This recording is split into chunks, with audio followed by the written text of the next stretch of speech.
Flamengo!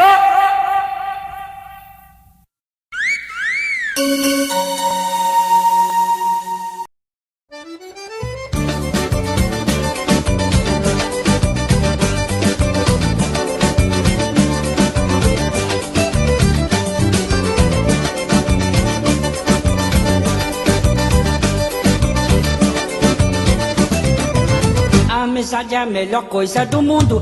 Um amigo de verdade não se vê defeito. Como disse o poeta, o amigo é pra se guardar do lado esquerdo do peito. A amizade é a melhor coisa do mundo. Um amigo de verdade não se vê defeito. Como disse o poeta, o amigo é pra se guardar do lado esquerdo do peito. Ele é corno, mas é meu amigo. Ele é viado, mas é meu amigo. Ele é baitola, mas é meu amigo. Ele pode ter defeito, mas é meu amigo. Ele é corno, mas é meu amigo.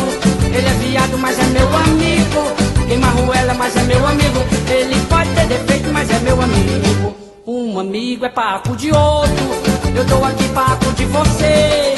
Um amigo com defeito é pouco. Se o amigo é de verdade, defeito nele não vê. Um amigo é paco de outro. Eu tô aqui paco de você. Um amigo com defeito é pouco. Se o amigo é de verdade, defeito nele não vê.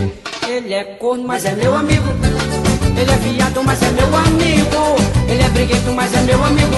Pode ser fofoqueiro, mas é meu amigo. Ele é corno, mas é meu amigo. Ele é viado, mas é meu amigo. Queima ruela, mas é meu amigo. Ele pode ser briguento, mas é meu amigo. Eu acho o seguinte, eu acho que tirando todos os defeitos, ele é uma pessoa excelente.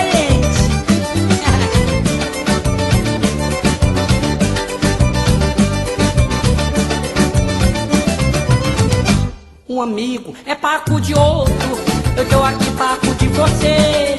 Um amigo com defeito é pouco. Se o amigo é de verdade, defeito nele não vê. Um amigo é paco de outro. Eu tô aqui paco de você. Um amigo com defeito é pouco. Se o amigo é de verdade, defeito nele não vê. Ele é corno, mas é meu amigo. Ele é viado, mas é meu amigo.